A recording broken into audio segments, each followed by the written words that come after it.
Assalamualaikum warahmatullahi wabarakatuh. Alhamdulillahirabbil alamin. Assalatu wassalamu ala asrofil anbiya wal mursalin wa ala alihi washabi rasulillah ajmain. Puji syukur kepada Allah Subhanahu wa taala, selawat dan salam kepada Nabi Muhammad sallallahu alaihi wasallam berupa doa. Allahumma sholli ala Muhammad wa ala ali Muhammad. Yang terhormat Ibu Salmiwati selaku dosen pembimbing mata kuliah pengembangan kurikulum. Baiklah, perkenalkan nama saya Elviana, NIM 212024 dari kelas PAI 3A. Di sini saya akan menjelaskan dua materi tentang pengembangan kurikulum, di mana penjelasan ini adalah bentuk UAS yang diberikan oleh dosen saya. Masuklah kita ke materi yang pertama, yaitu tentang konsep dasar kurikulum. Kurikulum secara sempit adalah sekumpulan mata pelajaran yang harus dikuasai oleh siswa sebelum siswa tersebut mendapatkan ijazahnya.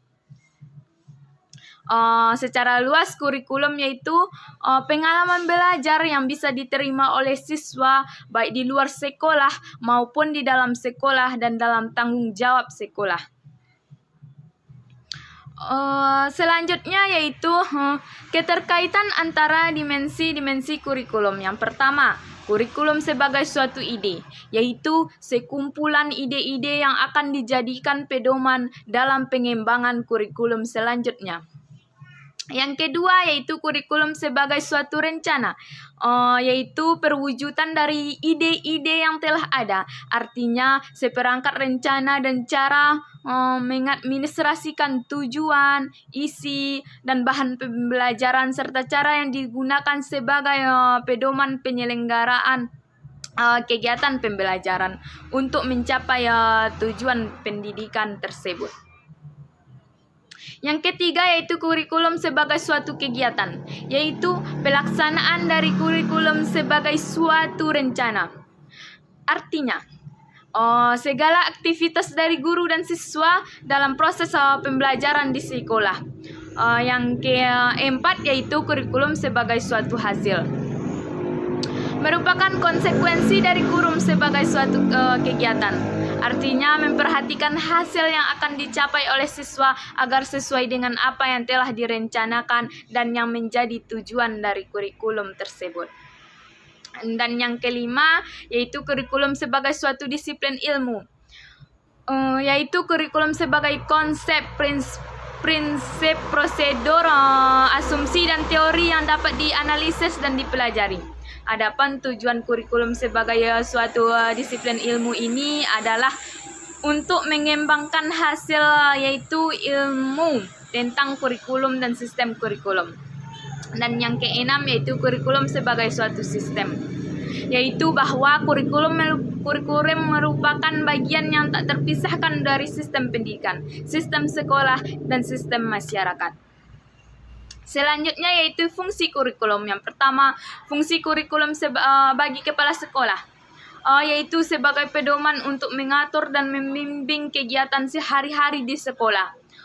Pengaturan ini penting agar tidak terjadi tumpang tindih. Bagi kepala sekolah, kurikulum merupakan barometer keberhasilan program pendidikan di sekolah yang dipimpinnya. Yang kedua yaitu fungsi kurikulum bagi pendidikan. Kurikulum akan sangat berguna dalam penerapan cara mengajar. Fungsi kurikulum di sini juga bisa diartikan sebagai pedoman kerja bagi pihak guru untuk mendidik. Keberhasilan kurikulum bisa dijadikan bahan evaluasi terhadap perkembangan peserta didik dalam menyerap ilmu dan pengalaman praktik yang diberikan. Yang ketiga, fungsi kurikulum bagi peserta didik, yaitu bagi peserta didik, fungsi kurikulum adalah sebagai sarana untuk mengukur kemampuan diri dan konsumsi pendidikan. Selain itu juga diharapkan agar peserta didik mendapatkan pengalaman baru yang dimana masa depan dapat dikembangkan sesuai dengan perkembangannya dan bisa menjadi bakal kehidupan nantinya. Yang keempat yaitu fungsi kurikulum bagi orang tua, yaitu orang tua wajib berpartisipasi memberikan masukan dalam pengembangan kurikulum. Kurikulum bagi orang tua sebagai bentuk partisipasi orang tua terhadap sekolah untuk membentuk dan mengembangkan karakter peserta didik, yaitu seperti anak-anaknya. Yang kelima, fungsi kurikulum bagi masyarakat. Fungsi kurikulum bagi masyarakat adalah sebagai upaya mendorong sekolah agar menghasilkan berbagai tenaga yang diperlukan masyarakat. Kurikulum yang baik adalah yang sesuai dengan kebutuhan masyarakat. Selanjutnya yaitu peran dari kurikulum. Yang pertama, peran konservatif.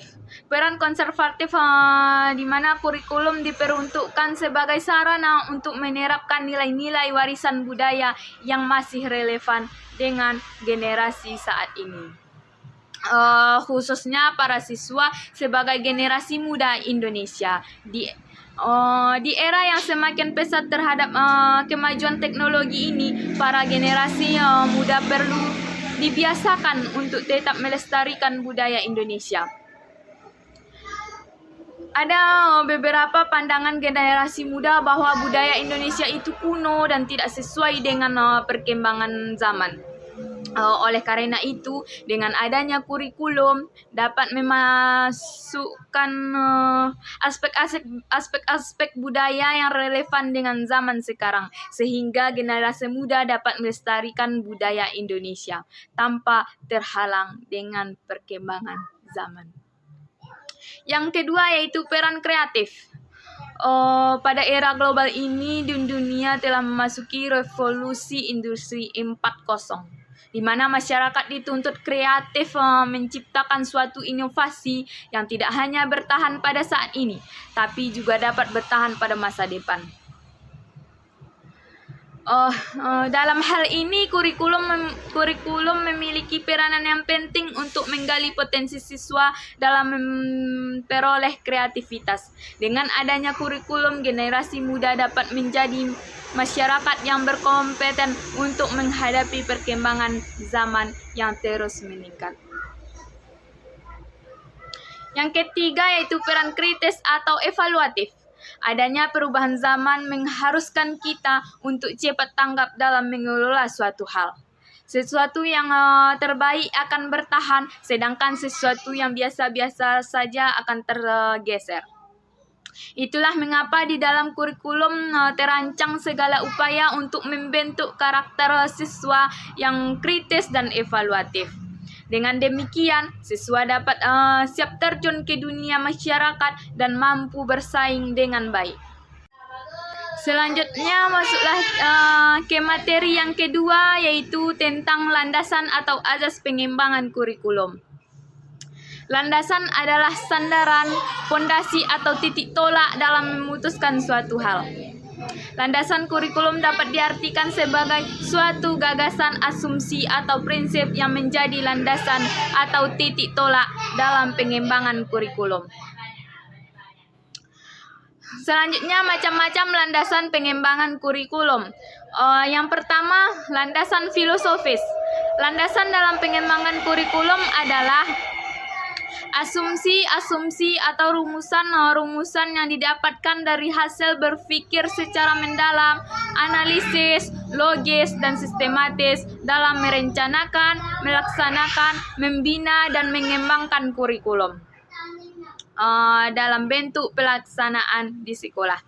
Yang kedua yaitu landasan psikologis, yaitu landasan yang menuntut kurikulum untuk mempertahankan dan mempertimbangkan aspek dari peserta didik dalam pelaksanaan kurikulum. Yang ketiga, landasan sosial budaya. Artinya, pengembangan kurikulum itu harus berlandaskan sosial dan budaya, di mana yang bersumber dari masyarakat. Dan yang keempat yaitu landasan iptek. Artinya, pengembangan kurikulum harus disesuaikan dengan perkembangan zaman supaya kurikulum itu tidak ketinggalan zaman. Sekianlah materi yang saya sampaikan. Salah dan janggal saya mohon maaf. Sekian dari saya. Assalamualaikum warahmatullahi wabarakatuh.